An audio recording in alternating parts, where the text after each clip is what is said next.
I want you to picture something. You've given 20 years of your life to a company. You've sacrificed weekends, missed your kids' games, put in 70-hour weeks during crunch time. You've made the owner wealthy beyond his dreams, and then his spoiled daughter walks in, takes over, and fires you before lunch on her first day because she wants to bring in fresh perspectives. That's what happened to me. My name is Harold Moore, and I'm 44 years old. Harold Moore, the man who'd been called untouchable, indispensable, escorted out like I'd stolen from the register. The rage I felt that morning could have powered a city. But here's what Grace Hubert didn't know when she handed me that termination letter with her smug little smile. I wasn't just the operations manager. I was the only person who knew how that company actually ran. And I was about to teach her the most expensive lesson of her privileged life. But let me start from the beginning. Before I go any further, let me know in the comments where in the world you are watching from, and make sure to subscribe, because tomorrow I will share a story you don't want to miss. I arrived at Hubert Manufacturing at 6:30 that Monday morning in late October, same as I had for 19 years and 8 months. The parking lot was empty except for the overnight security guard's truck and my SUV. I liked getting there early, before the fabrication floor roared to life, before the phones started ringing, before the daily chaos of running a $42 million manufacturing operation kicked into high gear. The coffee was brewing in my office by 6:45. I'd brought in my own machine years ago, one of those industrial models that could handle the volume I went through during production crunch week. The smell filled the small space while I pulled up the quarterly projections on my screen. $42 million in revenue. Best year in company history. I remembered when Ernest Hubert first hired me back in 2005. The company was doing $18 million then, running 3 shifts on outdated equipment, constantly behind on deliveries. Ernest had pulled me aside during my interview and said, "Harold, I need someone who can fix this place. Someone who understands that manufacturing isn't about the machines, it's about the systems." I'd fixed it all right. Rebuilt the vendor relationships, optimized the production schedules, implemented quality control protocols that dropped our error rate from 3% to 0.03%, brought in new clients, maintained the old ones, turned Hubert Manufacturing into a precision operation that aerospace and medical device manufacturers actually trusted. 19 years and 8 months of 70-hour weeks, missed baseball games, delayed vacations, phone calls at 2 in the morning because a machine went down or a shipment needed to go out early. I'd given this company everything, and the numbers proved it. Revenue up 133% since I started. Client retention at 93%. We hadn't missed a delivery deadline in 6 years. I took a sip of coffee and scrolled through the client list. Precision Aerospace, 12 years with us. MedTech Solutions, 8 years. Davidson Industrial, 15 years. One of Ernest's original accounts that I'd kept happy through 3 ownership changes on their end. Ernest had retired 6 months earlier, handed the reins to his daughter Grace, who'd spent the last decade bouncing between boutique marketing firms in Manhattan, burning through her trust fund, and occasionally showing up at company events to remind everyone she existed. She was 34, pretty in that expensive way that comes from personal trainers and dermatologists, and she'd never worked a real day in her life. But she was Ernest's daughter, his only child, and he'd wanted her to have the company he'd built. I understood that. Family legacy matters. I just wish he'd given her a few years to actually learn the business first. At 8:15, my desk phone rang. "Harold, Grace needs you in the main conference room." It was Daniela Kim, Ernest's former executive assistant. Her voice sounded tight, strained. "Give me 5 minutes," she said now. I set down my coffee. Something in Daniela's tone made my stomach drop, but I pushed it aside. Probably just Grace wanting to discuss the quarterly numbers. Maybe she had questions about the projections. I walked down the hallway, past the fabrication floor where our team was already running the CNC machines. Good people. I'd hired most of them myself. The conference room door was open. Grace sat at the head of the table in a designer suit that probably cost more than my monthly mortgage. Her lawyer, some guy I didn't recognize, sat beside her with a folder. "Harold, sit down." Grace didn't smile. "I'm good standing." "What's this about?" "This is about the new direction of this company." She slid a paper across the table. "I'm terminating your employment. Effective immediately." The words didn't register at first. I looked at the document, saw my name at the top, saw the severance terms, 2 weeks for every year, which came out to about 40 weeks. Legal, but insulting for someone who'd built what I'd built. I looked back up at Grace. "You've been CEO for exactly 4 hours, and I've spent the last 4 months reviewing everything with my consultants." She leaned back, arms crossed. "This company needs innovation, fresh thinking. Your old guard, Harold. My father built this place on relationships and handshakes. I'm building it on data and disruption." Disruption. I let the word sit there for a moment. "You know what we disrupt here, Grace. We disrupt raw materials into precision components for aerospace and medical device manufacturers. We have 93% client retention. Our error rate is 0.03%. We haven't missed a delivery deadline in 6 years. That's the problem. You're comfortable, complacent." She stood up, moving to the window like she was performing for an audience. "I'm bringing in a new COO, Blake Sands. He ran operations for a tech startup in Austin that scaled to $300 million in valuation. How much revenue did they generate?" Her jaw tightened. "That's not the point. How much actual revenue, Grace? Because valuation is fantasy money. Those numbers come from venture capitalists betting on potential. I run a real company that makes real products that go into real airplanes and real surgical equipment. When's Blake starting? 2 weeks?" I laughed. Actually laughed. "You're giving him 2 weeks to learn what took me 20 years to build. Good luck with that." The lawyer, his nameplate said Victor Clarkson, cleared his throat. "Mr. Moore, if you'll just sign the separation agreement, I'll have my attorney review it." I picked up the paper. "But here's what you need to understand, Grace. This company runs because of systems I built, vendor relationships I've maintained, production schedules I've optimized, quality control protocols I've implemented.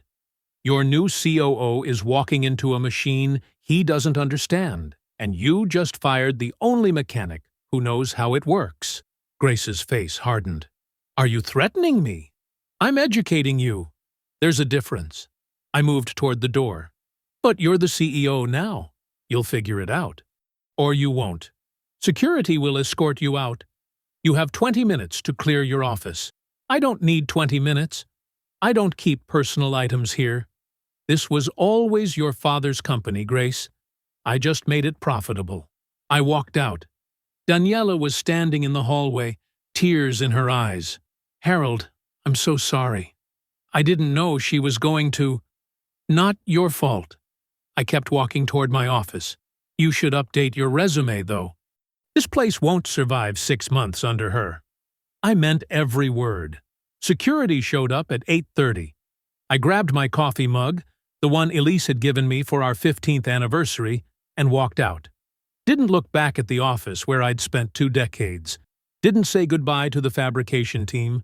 Just walked to my car and drove home in silence. Elise was in the kitchen when I walked in at 9:30. "You're home early. Are you sick?" "I got fired." She dropped the coffee mug. It shattered on the tile floor, but she didn't move to clean it up. Just stood there staring at me. "What?" "I got fired. Grace Hubert fired me. First day as CEO. I sat down at the kitchen table. Wants to bring in some tech startup guy who doesn't know manufacturing from mythology." Elise sat across from me. We'd been married 22 years.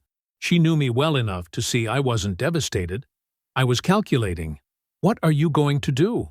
First, I'm calling Edmund Rodriguez. He owes me a favor. I pulled out my phone and dialed before she could ask questions. Edmund answered on the second ring. Harold, what's happening? I just got fired by Ernest's daughter. She took over this morning. Silence. Then, you're kidding. Wish I was. She's bringing in some tech bro named Blake Sands who's never worked in manufacturing. Company's going to implode. When can you start here? The offer didn't surprise me. Edmund and I had maintained a friendly rivalry for years, competing for the same contracts but respecting each other's work. I'd even referred clients to him when we were at capacity, and he'd done the same for me. I appreciate that, Edmund, but I'm not looking for a job. I'm looking for a partnership. I'm listening. Give me 2 days. I'm going to put together a proposal. Short version. I know every client, every vendor, every production bottleneck at Hubert Manufacturing. I know which contracts are coming up for renewal. I know which clients are unhappy with their pricing. And I know exactly how to position a new competitor to absorb their market share when Grace runs that company into the ground. You're talking about starting your own shop? I'm talking about us starting a joint venture. You provide the capital and facility space. I provide the expertise and client relationship. 60-40 split, my favor. Because I'm bringing the real value. We'll call it More Rodriguez Manufacturing. And in 6 months, we'll be eating Hubert's lunch.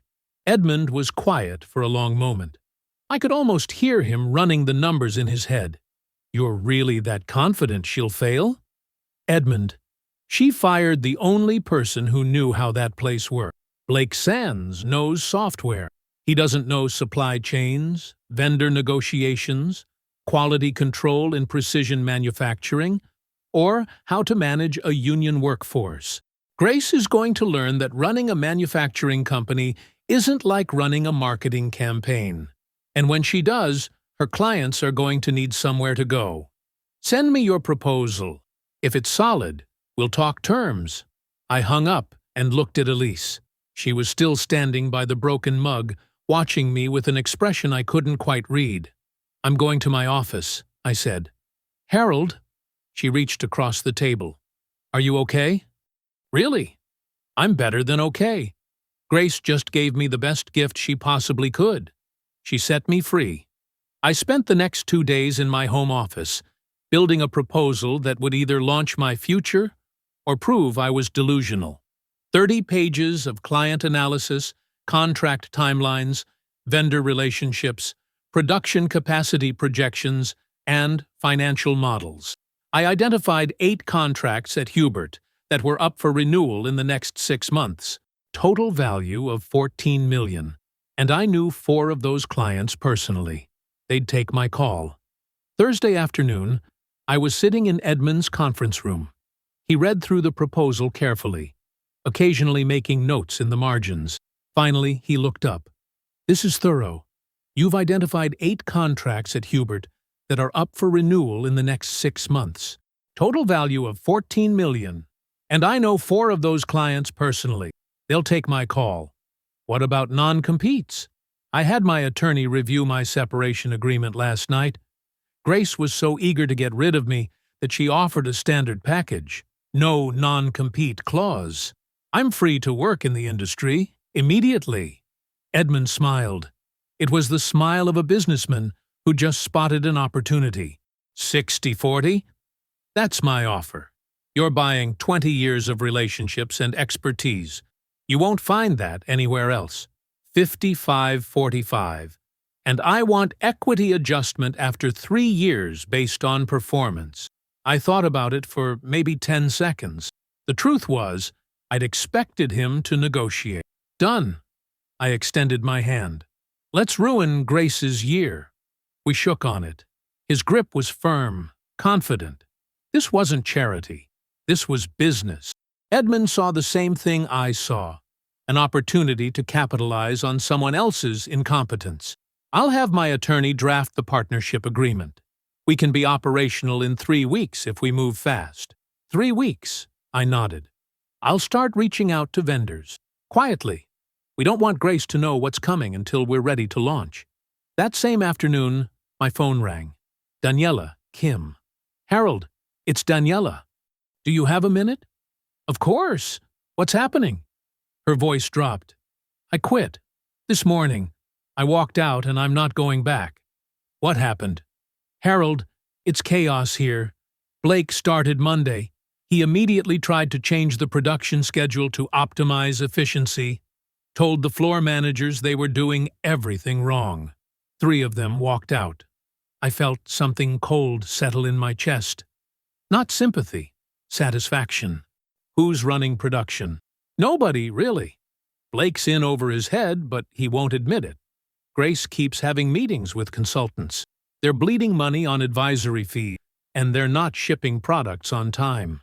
I heard Jared Wilson from Precision Aerospace called to complain about a delayed shipment. Jared Wilson. I'd worked with Jared for 12 years, built a relationship based on reliability and quality. His contract was up for renewal in August. Daniela, you looking for work? That's why I called. Come work for me. I'm starting a new venture with Edmund Rodriguez. We're launching in 3 weeks. I need an executive assistant who knows manufacturing operations. I'm in. When do I start? Monday. I'll email you the details tonight. After I hung up, I sat there for a moment, looking at my phone. 1 week. Grace had been CEO for 1 week, and the company was already hemorrhaging talent. 3 floor managers gone. Daniela gone. Production falling behind schedule. You know what's funny? I'd spent 19 years building systems specifically designed to prevent this kind of chaos. Production schedules that accounted for machine capacity, worker availability, and client deadlines. Quality control protocols that caught problems before they became expensive mistakes. Vendor relationships that guaranteed material delivery even during supply chain disruptions. Blake had walked in and decided all of that was obsolete. Because he had a degree from some tech startup that probably valued disruption over results. I pulled up my contact list and found Jared Wilson's number. Jared had been a client for 12 years. Precision Aerospace. Reliable, demanding, willing to pay premium prices for premium quality. His contract was worth $1.8 million annually, and it was up for renewal in August. He answered on the 3rd ring. Harold Moore. Long time. Jared, how are things? Frustrated. Hubert's latest shipment was 10 days late. Cost me a penalty with my client. What the hell's going on over there? 10 days. I'd never missed a deadline by more than 48 hours in 19 years. Grace fired me. Brought in someone with 0 manufacturing experience. Place is falling apart. Silence on the other end. Then, you're kidding. You were the only reason I stayed with Hubert. I'm not with Hubert anymore.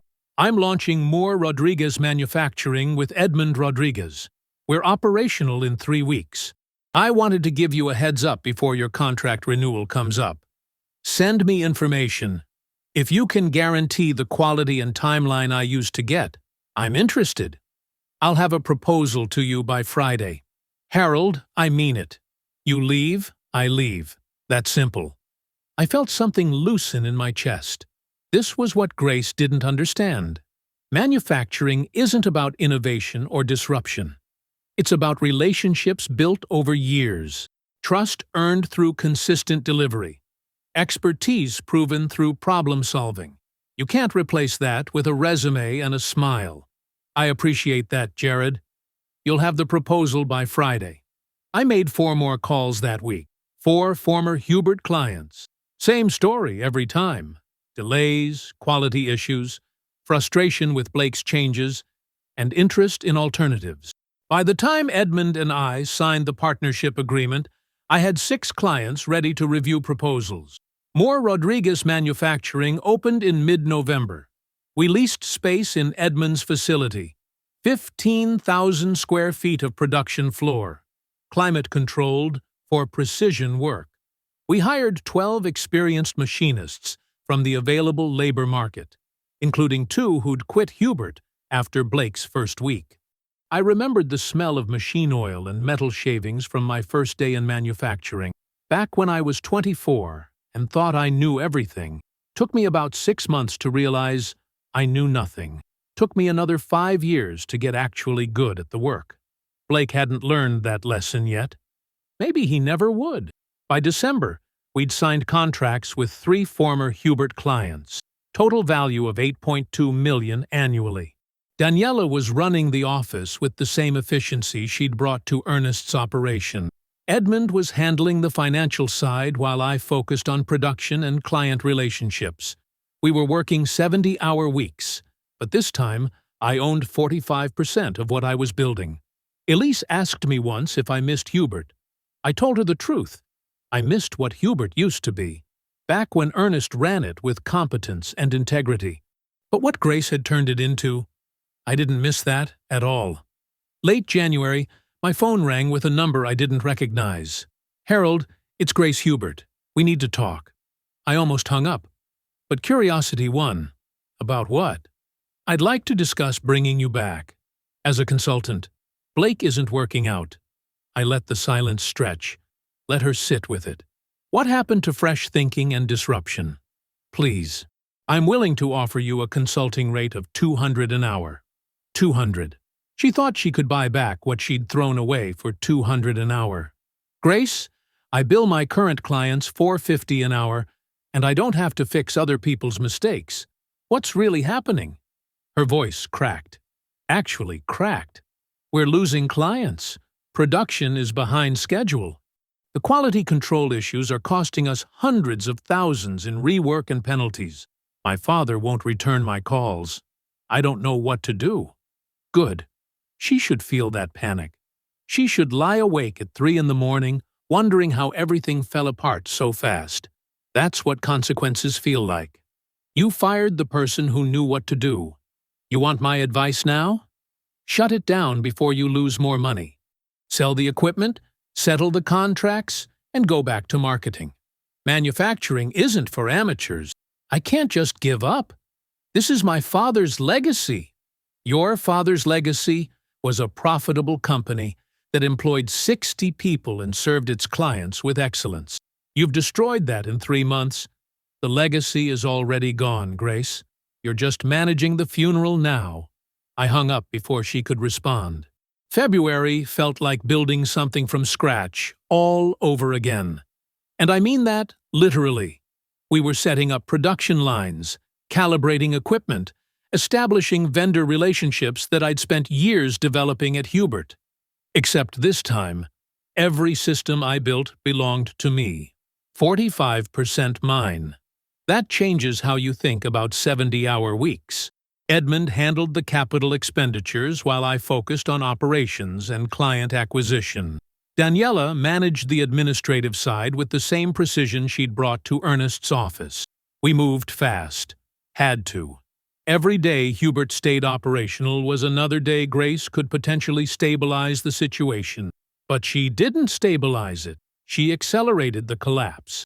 By March, we'd signed 6 former Hubert clients. Not just small accounts either.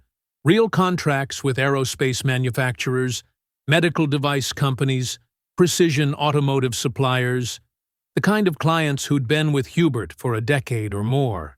They didn't leave because I offered lower prices. They left because they trusted me to deliver what Blake couldn't. Our revenue projections hit $19 million for our first year. $19 million. Edmund and I sat in his office looking at the numbers, and he just shook his head. "Harold, you told me 6 months. We hit this in 4. I told you Grace would fail. I didn't tell you how spectacular the failure would be." We hired 18 more employees in March and April. Machinists, quality control specialists, logistics coordinators. Good people who wanted to work for a company that knew what it was doing. Several of them had worked at Hubert under Ernest. They knew the difference between competent leadership and whatever Grace was attempting. Remember when your first real job taught you that titles don't mean authority? That respect gets earned, not inherited? I learned that at 26. Grace still hadn't learned it at 34. In April, Daniela forwarded me an email chain she'd gotten from a former colleague still at Hubert. Blake Sands had been fired. Grace had personally taken over operations, or what was left of them. I read through the chain twice. Production schedules in chaos, vendor relationships destroyed because Blake had tried to renegotiate terms without understanding the contracts. Quality control failures because Blake had eliminated redundant inspection protocols that weren't redundant at all. 9 major contracts lost. Revenue down 63% from the previous year. Grace was running the company herself now, but she didn't understand the production systems, the vendor relationships, the client requirements. She was drowning, and there was nobody left to throw her a rope. "How long do you think they have?" Elise asked when I told her that night. 2 months, maybe 3 if Ernest gives her money, but I don't think he will. She humiliated him by destroying what he built. Do you feel bad for her? No.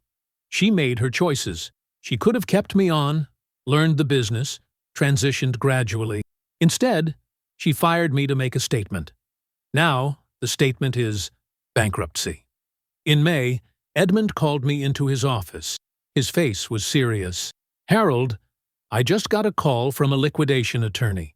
Hubert Manufacturing is filing Chapter 7. They're auctioning the equipment and facility in June. Creditors are going to get pennies on the dollar." I felt a rush of something, not quite satisfaction, something colder. Good. There's more. Grace is personally liable for some of the debts. She gave personal guarantees on loans when the company started missing payment. She's going to lose everything. She should have thought about that before she fired me. The bankruptcy auction was scheduled for a Thursday morning in mid-June. I told Elise I was going. "Why? You don't need anything from there." "I need to see it. The end of what she destroyed." I drove to the facility, the same building I'd walked into for 19 years and 8 months. The parking lot was nearly empty. Just a few cars belonging to the liquidation company and potential buyers. Inside, the factory floor was silent. The machines I'd maintained, the systems I'd built, all sitting idle with tags hanging from them. Lot numbers, reserve prices. Everything Ernest had built reduced to line items in an auction catalog. Grace was there. She looked 10 years older than the last time I'd seen her. The expensive wardrobe was gone. She wore jeans and a plain blouse. She saw me and froze. "Harold." "Grace, are you here to bid?" "Edmund might be. I'm just observing." She looked around at the empty facility. Her voice was quiet. "You were right. About everything. I destroyed this place." "Yes, you did. My father won't speak to me. The employees hate me. I'm personally bankrupt. I'm going to lose my condo." Her voice wavered. "I'm sorry I fired you. I'm sorry I didn't listen. I'm sorry for all of it." I looked at her for a long moment. This was the woman who'd ended my career at Hubert with a smug smile, who'd called me old guard, who'd dismissed 20 years of work because she wanted to make a statement. "Grace, here's what you need to understand. I'm not sorry. You firing me was the best thing that ever happened to me. I'm running a company that's going to do $23 million in revenue. I own 45% of it. I have clients who respect me, employees who trust me, and a partner who values my expertise. You didn't ruin my life. You freed me to build something better. Then why are you here? To watch the consequences. You didn't just fire me, Grace. You disrespected everything your father built. You dismissed people who'd given decades to this company. You thought you were smarter than everyone else. This," I gestured at the empty factory floor, "this is what happens when arrogance meets incompetence." Tears ran down her face. I know all of that. But can't you feel even a little sorry for me?" "No, because you never felt sorry for me. You never considered what firing me would do to my family, my career, my life. You just wanted me gone. Now you're gone. That's called karma, Grace. And it's beautiful." I walked out before she could respond. I drove home feeling lighter than I had in months. The vindication was complete. Grace had gambled everything on her own arrogance and lost. I'd built something better from the wreckage of her incompetence. Elise was in the kitchen when I walked in. How was it? Exactly what she deserved. My phone rang. Edmund, Harold, we have a problem. A serious problem. The lightness vanished. What kind of problem? Morton Industries. Their CEO just called. They're threatening to sue us for breach of contract. 7-figure damages. We need to talk. Now. I stared at my phone. Edmund's voice was tight with something I'd never heard from him before. Actual fear. What do you mean they're threatening to sue? Can you come to the office?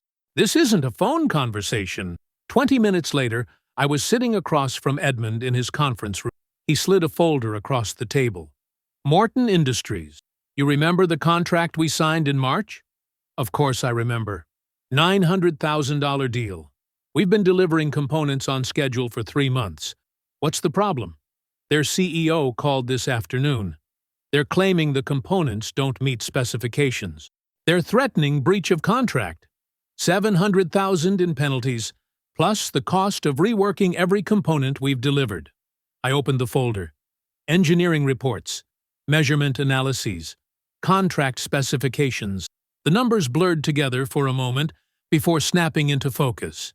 Their engineering team is saying what, exactly? That the tolerances are off by 0.003 inches. I looked up. That's within industry standard. I know, but it's not within their contract specifications. I flipped to the contract terms, read them once, then again, then a third time, because I couldn't believe what I was seeing. These tolerances are insane. Who the hell negotiated this? Edmund's face was grim. Blake Sands, when he was at Hubert Manufacturing. Morton was a Hubert client before they switched to us. The pieces clicked together like a machine I didn't want to assemble. Blake overpromised to win the contract. Exactly. And we inherited those promises when Morton switched to us after Hubert collapsed. I sat back in my chair. The vindication I'd felt watching Grace's company get auctioned off, that lightness, that sense of complete victory, evaporated. If they sue and win? $700,000 in penalties, plus rework costs on every component. Harold, we're talking about $1 million, maybe more. It could sink us. You know that feeling when you're driving and suddenly realize the car ahead of you has stopped and you're going too fast to brake in time? That moment when physics takes over and you know the impact is coming no matter what you do. That's what I felt sitting in Edmund's conference room. I'd built something real over the past 8 months. Real clients, real revenue, real ownership. And now Blake Sands, the tech startup fraud who'd helped Grace destroy Hubert Manufacturing, was reaching forward from his own failure to destroy what I'd built. Get me everything, every engineering report, every quality control document, every piece of communication with Morton. I need to see exactly what we're dealing with. Edmund pushed a second folder across the table. It's all here. Harold, I need to ask you something, and I need you to be honest with me. Go ahead. Did you review this contract before we signed it? The question hit like a punch. You're asking if this is my fault. I'm asking if we missed something, if there's exposure I don't know about. I wanted to be angry. I wanted to tell Edmund that questioning me after everything I'd delivered was insulting. But he was right to ask. This was his capital on the line, too. I reviewed the contract. I saw Morton was a former Hubert client. I didn't flag the tolerance specifications as unusual because I assumed they were standard terms that had been working for years. I didn't know Blake had made promises he couldn't keep. So we walked into a trap. We inherited a disaster. There's a difference. I stood up. Give me 2 days. I'm going to figure out how deep this goes. I drove home with the folders on the passenger seat. Elise was already asleep. I went straight to my home office, turned on the desk lamp, and started reading. The contract specifications were buried in Section 7, Subsection 3. Tolerance requirements for each component type. I pulled out my calculator and started running production cost analyses. At midnight, I confirmed what I'd suspected. The tolerances Blake had promised were technically achievable. Barely. But economically insane. Each component required 3 times the normal production time, triple the quality control checks, specialized tooling that we'd had to purchase specifically for this contract. We'd been losing money on every piece we delivered to Morton. I leaned back in my chair and stared at the ceiling. We'd signed 11 contracts over the past 8 months. Morton was the only one losing us money, but it was losing us enough to offset the profit from 2 other contracts. Why hadn't I caught this during the March review? Because I'd been focused on winning clients away from Grace, on proving that her firing me was the worst mistake of her life, on building something that would eclipse what she'd destroyed. I'd been so focused on victory that I'd missed the landmine Blake had planted. At 1 in the morning, I found Blake's emails to Morton from his time at Hubert. Edmund had gotten access to Hubert's servers during the bankruptcy proceedings, standard due diligence for a potential equipment buyer. I read Blake's promises to Morton's CEO.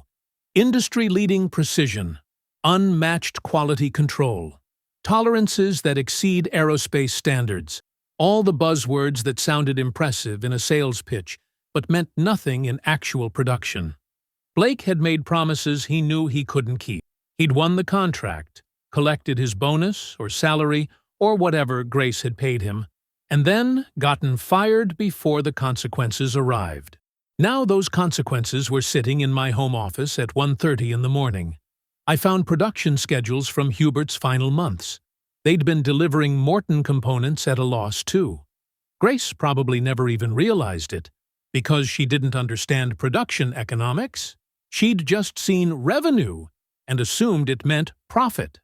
At 2 in the morning, I pulled up Morton's CEO profile. Richard Castellan, former manufacturing executive, ran a mid-sized firm that supplied components to medical device companies. He knew production economics.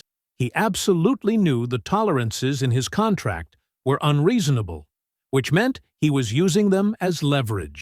He could force us into rework that would bankrupt us, or he could extract a settlement that would cripple our growth and establish precedent that Moore Rodriguez couldn't deliver on contracts. Either way, we lost. At 2:30, I opened my laptop and started drafting an email to my attorney, William Parker. Then I stopped. I needed more than legal advice. I needed a strategy that would turn this trap into consequences for the people who'd set it. Blake Sands had made fraudulent promises. Grace Hubert had signed off on those promises without understanding them. Morton Industries was trying to weaponize those promises against me. I sat there in the dark, the only light coming from my desk lamp, and felt something I hadn't felt since the morning Grace fired me. Pure, cold rage. I'd spent 8 months building something real. I'd earned every client, every contract, every dollar of revenue. I'd worked 70-hour weeks while Grace's company collapsed under her incompetence. I'd proven that experience and competence mattered more than arrogance and privilege. And now Grace's incompetence was reaching forward in time to destroy me. The clock on my desk read 3 in the morning. I closed the folders and turned off the lamp. I needed sleep. Tomorrow I'd start building the counterstrike.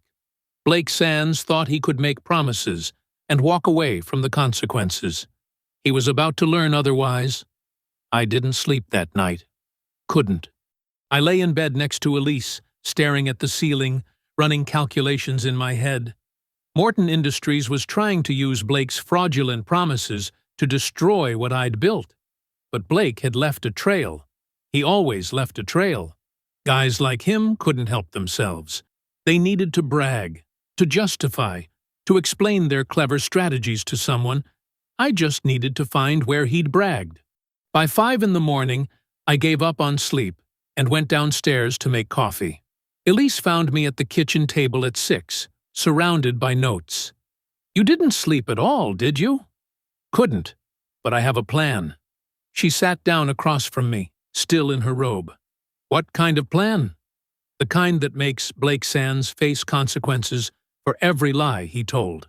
At 7:30, I called William Parker. He answered on the third ring, sounding groggy. "Harold? It's not even 8 yet. I need you to review a contract for potential fraud." That woke him up. "What kind of fraud?" "The kind where someone promises specifications they know can't be met economically, then uses those specifications as leverage for lawsuit." Blake Sands made promises to Morton Industries that were designed to fail. He knew the tolerances were impossible to achieve profitably. He made them anyway to win the contract and collect his bonus. Then he left before the consequences arrived. Now Morton's trying to use those promises to bankrupt my company. William was quiet for a moment. "That's a serious accusation, Harold. You're talking about intentional fraud, not just overpromising." "I know exactly what I'm talking about. And I have documentation. Blake's emails to Morton from his time at Hubert Manufacturing. Production cost analyses that show he knew the margins were impossible. And I can get testimony from former Hubert employees who heard him say he didn't care about long-term viability. He just wanted to win the contract. If you can prove all that, Morton's lawsuit becomes their liability, not yours. But Harold, this is a heavy lift. You need hard evidence, emails where he explicitly acknowledges the problem, internal documents showing he understood the economics, witnesses who'll testify under oath. I'll get you everything. Just be ready to move fast when I do. Get me the evidence. If it's as strong as you say, we'll file a counterclaim that'll make Morton wish they'd never threatened you." I hung up and immediately called Edmund Rodriguez. He answered on the first ring. "Harold, I was about to call you. I've been thinking about the Morton situation all night. Edmund, I need access to every email Blake sent from our server. Everything he communicated to clients, vendors, anyone, during his time at Hubert before they went bankrupt. Harold, Blake never worked for us.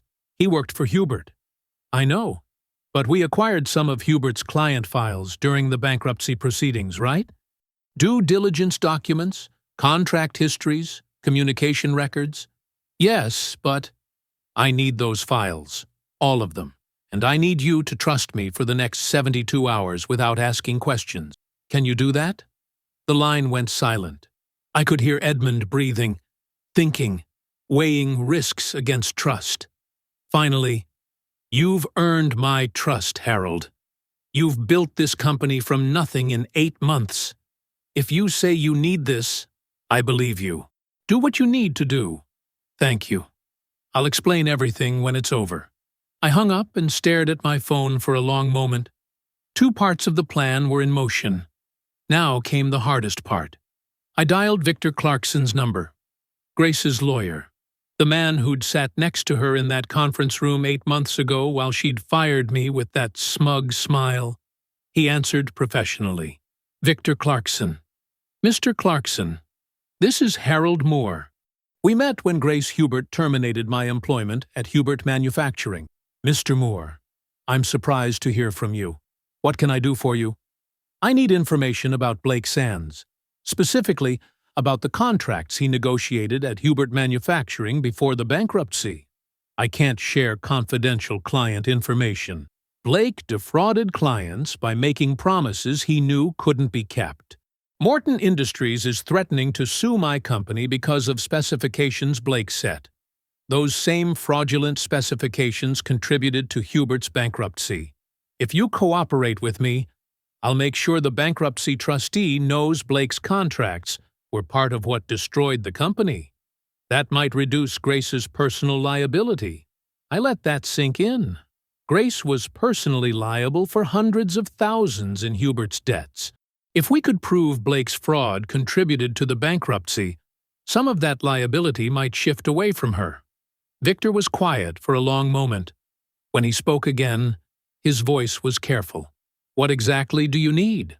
"Blake's employment file from Hubert, his contract negotiations with Morton Industries, any emails or internal documents where he discussed the Morton specifications or the production economics, Anything that shows he knew the contract terms were unsustainable. That's a lot of material from a bankrupt company's files. You're representing Grace in the bankruptcy proceedings. You have access to everything.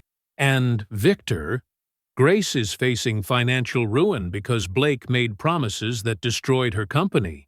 Don't you think she deserves to know the truth about what he did? Another long silence. Then, I'll see what I can do. No promises. That's all I'm asking. I hung up and sat back in my chair. 3 phone calls, 3 pieces of a strategy that would either prove Blake committed fraud or prove I was chasing ghosts. Elise appeared in the doorway with fresh coffee. What did you just do? I set a trap for a con artist. Now we wait and see if he was stupid enough to leave evidence. The next 48 hours crawled by like weeks. Edmund sent over the files we'd acquired during the bankruptcy proceedings, hundreds of pages of contracts, emails, production schedules, and client communications. I read through everything, looking for Blake's fingerprints. I found them everywhere. Emails where he'd promised aerospace-grade precision to clients who made consumer products. Production schedules that showed he'd committed to delivery timelines that required overtime the company couldn't afford. Quality control protocols he'd streamlined by cutting the inspection steps that prevented errors. Blake hadn't just overpromised to Morton Industries, he'd overpromised to everyone. He'd built his entire tenure at Hubert on unsustainable commitments that looked impressive on paper, but collapsed under scrutiny. On the second day, Victor Clarkson called.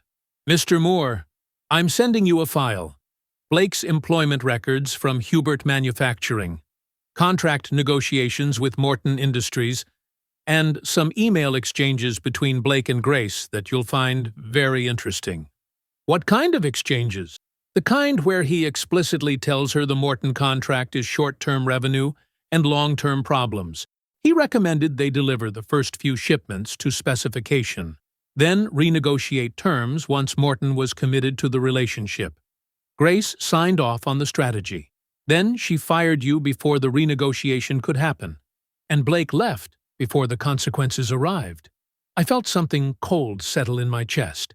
Send me everything. The files arrived 30 minutes later. I opened Blake's emails first. There it was, in plain text. An email from Blake to Grace, dated 4 months before she'd fired me. The Morton contract is short-term revenue, long-term problem. Tolerances are technically achievable, but not economically sustainable at the pricing we've committed to. Recommend we deliver first 3 to 4 shipments to spec to establish relationship, then approach Morton about tolerance adjustment or price increase once they're committed to our production schedule. This is standard practice in competitive bidding. Grace's response: approved. Let's win the contract and worry about adjustments later. I read it 3 times. Then I forwarded everything to William Parker with a 2-word message: call me. He called 6 hours later. Harold, this is fraud. Clear, documented fraud. Blake Sands intentionally negotiated a contract he knew would fail. He explicitly told Grace it was unsustainable. He recommended a bait-and-switch strategy. Morton's CEO probably didn't know the tolerances were impossible. But if they sue based on these specifications, we can countersue for fraudulent inducement, and we can bring Blake in as a co-defendant. Do it. File the counterclaim today. Harold, this is going to get ugly. Blake will fight back. Morton will escalate. This could drag out for months. Good. Blake tried to build his reputation on promises he couldn't keep. Time for him to face the bill. Bill filed the counterclaim on Friday afternoon, in late June. I sat in my office watching the clock tick toward 5, knowing that somewhere across town, Morton Industries' legal team was about to receive a document that would change everything. The counterclaim was 37 pages. Bill had laid out the case with surgical precision. Blake Sands had fraudulently induced Morton Industries into a contract with specifications he knew were economically impossible. Blake had explicitly admitted in writing that the tolerances were unsustainable. Blake had recommended a bait-and-switch strategy to Grace Hubert, and when Morton inherited that fraudulent contract through their relationship with Moore Rodriguez Manufacturing, they'd inherited Blake's lies. We weren't just defending ourselves, we were going on offense. "It's done," Bill called to confirm. "Filed and served. Morton's attorneys will have it by end of business today. And Blake? He'll be served Monday morning. He's not going to see this coming." I allowed myself a small smile. Blake had spent his entire career making promises he couldn't keep, then moving on before the consequences arrived. Not this time. The weekend felt like waiting for a verdict. Elise asked me twice if I was okay, and both times I told her the truth. I was better than okay. I was watching someone who'd tried to destroy my company get exactly what he deserved. Monday morning, my phone rang at 8:45. Unknown number. Harold Moore. "Mr. Moore, this is David Brennan from Castellano and Wright. We represent Morton Industries. We've reviewed your counterclaim and we'd like to discuss settlement." I leaned back in my chair. "I'm listening." Our client had no knowledge of Mr. Sands's fraudulent representations regarding the contract specifications. "We believe Morton Industries was a victim in this situation, as were you. We'd like to resolve this matter without protracted litigation." "What are you proposing?" "We'll withdraw our lawsuit against Moore Rodriguez Manufacturing if you'll complete the current contract at the original specifications. Going forward, we'd like to renegotiate terms that are economically reasonable for both parties. We value the relationship and the quality of your work. The specifications were the problem, not your performance." I let that sit for a moment. They were offering exactly what I needed. Vindication without bankruptcy. And Blake Sands? "We're exploring our own fraud claims against Mr. Sands. He misrepresented his capabilities to us as well. His emails to our CEO promised tolerances that your documentation proves he knew were impossible to achieve profitably. We were misled, and we intend to hold him accountable. Send me the settlement terms in writing. If they're fair, we have a deal. We'll have them to you by end of day." I hung up and sat there for a moment, letting it sink in. 3 days. That's all it took. 3 days from filing to settlement, because the evidence was undeniable. Edmund appeared in my doorway. He must have been waiting. What just happened? Morton backed down. They reviewed the counterclaim, realized Blake defrauded them the same way he defrauded us, and they want to settle. We'll complete this contract, renegotiate fair terms going forward, and Morton's going after Blake for fraud. Edmund walked into my office and closed the door behind him. "Harold, how did you do that? We were looking at $700,000 in penalties 4 days ago. Now Morton's withdrawing their lawsuit and going after Blake instead?" I pulled up the email thread on my screen. Blake's messages to Grace, the production cost analyses, the testimony from former Hubert employees. 20 years of knowing how to document everything, how to build a case, how to protect myself with evidence instead of excuses. I documented everything, every email, every cost analysis, every conversation. I proved Blake was a fraud with his own words, and I made sure the consequences landed on him, not us. Edmund shook his head slowly. "Grace fired you because she thought you were old guard. You just outmaneuvered a CEO, a lawyer, and a con artist using nothing but evidence and strategy. That's not old guard. That's mastery. That's what 20 years of experience looks like, Edmund. You learn to protect yourself. You learn to build cases. You learn that evidence beats bluster every single time." I closed the email. Grace never understood that. She thought experience meant outdated. She never realized experience means prepared. Blake's going to get destroyed by this. Good. He spent his entire career making promises he couldn't keep, then abandoning ship before the bill came due. Morton's going to sue him. We could sue him. Hubert's bankruptcy trustee could go after him for fraudulent contracts that contributed to the company's collapse. He's going to spend the next year in depositions and settlement negotiations. Edmund sat down across from my desk. And us? We complete the Morton contract. We renegotiate fair terms. We keep building. I looked at him. This was supposed to destroy us, Edmund. Blake's fraud was supposed to sink Moore Rodriguez Manufacturing before we really got started. Instead, it's going to destroy him. Karma. Justice. There's a difference. I stood up and walked to the window. Outside, our production floor was running at full capacity. Machines humming. Workers focused. Systems functioning exactly as I'd designed them. Karma implies luck. This wasn't luck. This was deliberate. I saw the threat. I investigated the source. I built the case. And I made sure the person responsible faced the consequences. Grace could have had this. She could have had you doing this for her company. She could have had a lot of things. Instead, she fired me to make a statement. Now the statement is bankruptcy, personal ruin, and working retail, while her father's legacy gets auctioned for pennies. I turned back to Edmund. Some people learn from their mistakes. Some people don't get the chance because their mistakes destroy them first. My phone buzzed. Email from David Brennan at Castellano and Wright. Settlement terms attached. I opened the document and read through it carefully. Morton would withdraw all claims. Moore Rodriguez would complete the current contract at the original specifications, which would cost us money, but not $700,000. Future contracts would be negotiated with reasonable tolerances and pricing. Both parties would cooperate in any legal action against Blake Sands. Fair, reasonable, exactly what I'd wanted. Send your response, Edmund said. Let's close this. I typed out my acceptance and hit send. 3 months had passed since that terrible phone call in June when Edmund told me about Morton's lawsuit.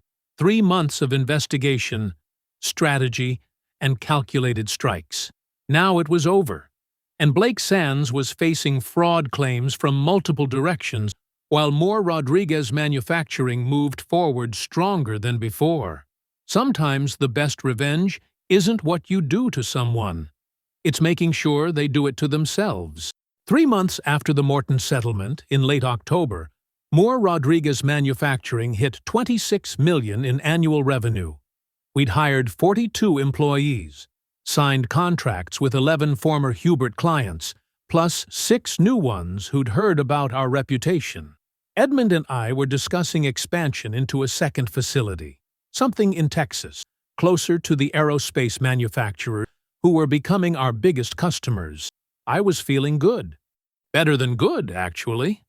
Everything I'd built over the past year was working exactly how I'd planned it. That's when I saw Grace.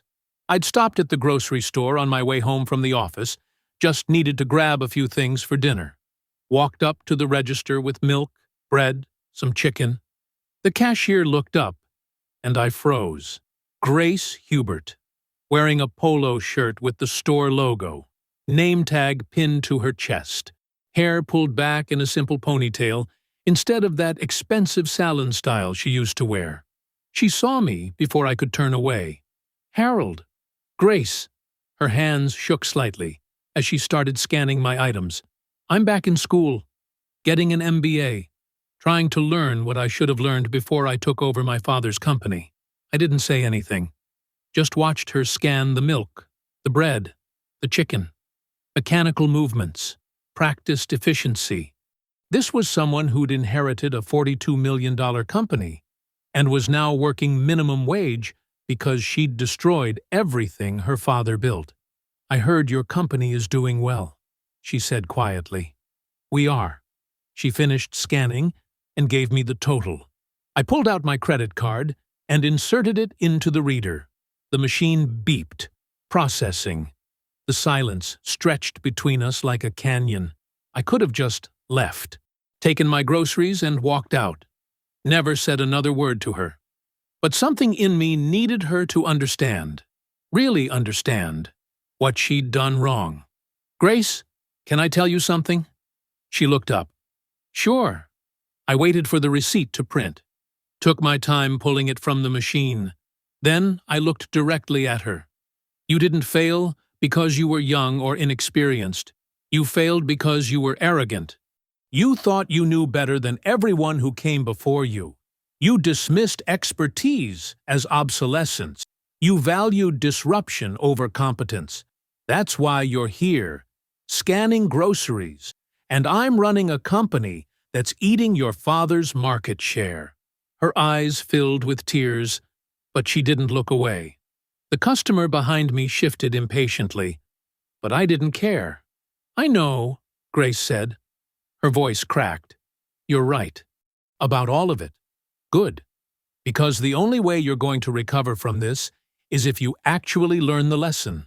Respect the people who came before you. Value experience. Understand that real success isn't about innovation. It's about execution. You can have all the fresh perspectives in the world, Grace, but if you can't execute, if you can't deliver, if you can't maintain the systems that actually generate revenue, then you've got nothing. She wiped at her eyes with the back of her hand. I'm trying. Try harder. I picked up my groceries and walked out. The customer behind me immediately stepped forward, and I heard Grace's voice shake as she greeted them. I didn't look back. Didn't feel sympathy. Didn't feel satisfaction either, really. Just closure. Grace had made her choices. She'd fired me to make a statement. She'd dismissed 20 years of expertise because she thought she was smarter than her father's generation. Now she was learning what happens when arrogance meets reality.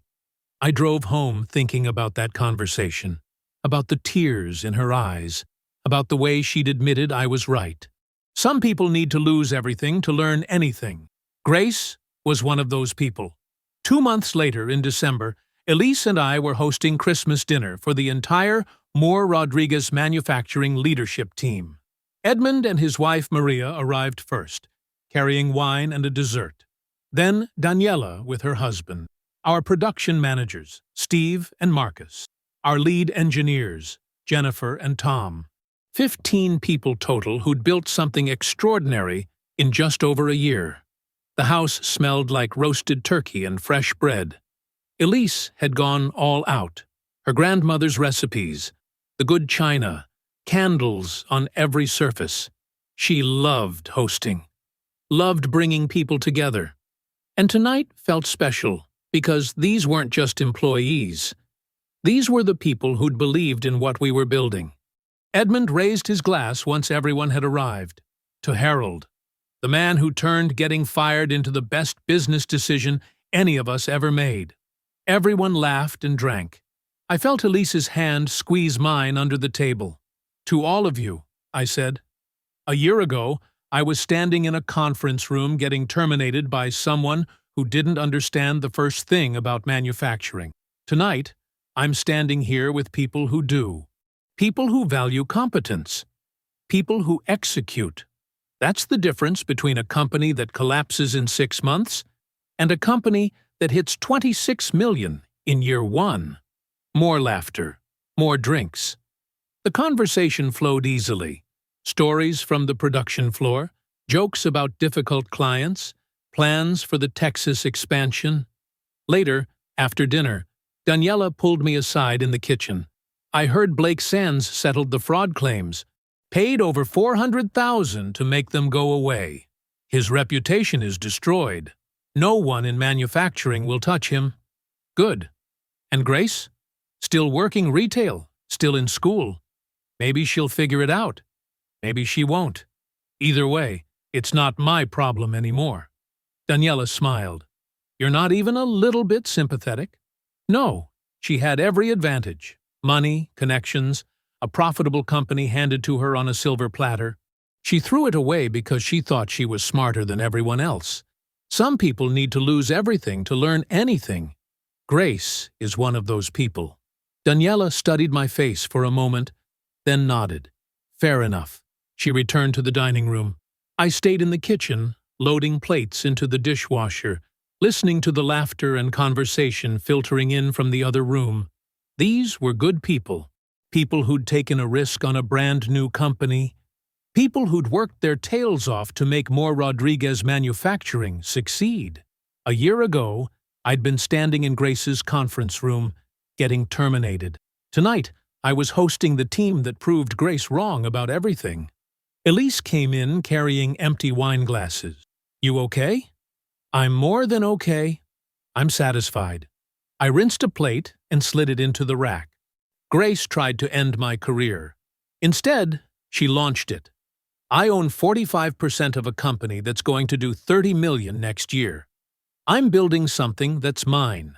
And every day, I'm proving that experience, competence, and respect matter more than arrogance and disruption."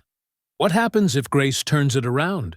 If she learns from this and comes back stronger? I thought about that question, pictured Grace at that grocery store register, tears in her eyes, admitting I was right. Then good for her, but she'll never come back in manufacturing. She burned every bridge in this industry. The name Hubert used to mean quality and reliability. Now it means failure and bankruptcy. That's her legacy.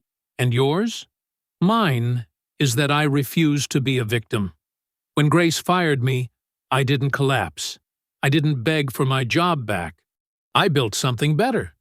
That's the story I want people to remember. Elise kissed my cheek. That's exactly the story they'll remember. We finished cleaning up and rejoined the party. Edmund was telling a story about our first major contract negotiation, embellishing the details for dramatic effect. Maria was laughing so hard she had to wipe tears from her eyes. Daniela's husband was debating production methodology with our engineers. This was what success looked like. Not just revenue numbers or employee counts. This. People gathered around a table, celebrating what they'd built together. I raised my glass one more time before everyone left. To next year, to Texas, to proving that when you build something the right way, with the right people, the right values, the right commitment to excellence, you don't just survive, you thrive. Everyone drank. And I meant every word. Epilogue. It's been 2 years since Grace fired me. 2 years since I walked out of that conference room, knowing my life at Hubert Manufacturing was over. 2 years since I called Edmund Rodriguez and proposed a partnership that would change everything. More Rodriguez Manufacturing just hit $48 million in annual revenue. We employ 83 people across 2 facilities, with a 3rd location opening in Texas next quarter. Edmund and I are discussing taking the company public in the next 3 years. The analysts we've talked to think we could be looking at a valuation north of $200 million. I own 45% of that. Let me say it again, because it still feels surreal sometimes. I own 45% of a company worth $200 million, all because Grace Hubert thought I was replaceable. I heard through the industry grapevine that Ernest Hubert died last spring. Heart attack. He was 78. Built a company from nothing. Watched his daughter destroy it in 6 months, and died estranged from her. Grace inherited what was left of his estate, which wasn't much after the bankruptcy, the legal fees, the personal guarantees she'd made on loans that defaulted. She's still working retail, still finishing her MBA at some community college. I heard she's dating a guy who works in insurance. They say she's quieter now, humbler, that she doesn't talk about her father's company anymore. Good. Maybe she's finally learning the lessons she should have learned before she took over. Maybe she'll rebuild her life into something meaningful. Or maybe she won't. Either way, it's not my problem. Blake Sands left the industry entirely. Last I heard, he's selling real estate in Arizona, Scottsdale or Tempe, somewhere like that. His LinkedIn still says he scaled a manufacturing operation, but everyone who knows the truth knows he's a fraud. The $400,000 he paid to settle the fraud claims wiped out whatever savings he had. His reputation is radioactive. No serious company in manufacturing will touch him. That's what happens when you make promises you can't keep. When you prioritize short-term wins over long-term sustainability. when you think you can fake expertise that takes decades to build. Blake learned that lesson the expensive way. As for me, I wake up every day knowing I own 45% of something real. Something I built with my own expertise, relationships, and strategic thinking. Grace thought she was firing dead weight. Instead, she cut the anchor that was keeping her inheritance afloat. And I floated straight to the top. Some people call that revenge. I call it justice. If you've ever been fired by someone who didn't appreciate what you brought to the table, remember this: their loss doesn't have to be your loss. Sometimes getting fired is the universe telling you to stop building someone else's dream and start building your own. Grace learned that lesson the hard way. I learned it at exactly the right time. And that's made all the difference. I believe stories such as this find us for a reason. If this one touches you, please subscribe. I share a new one every day. In the meantime, there are 2 stories on the screen that are even better.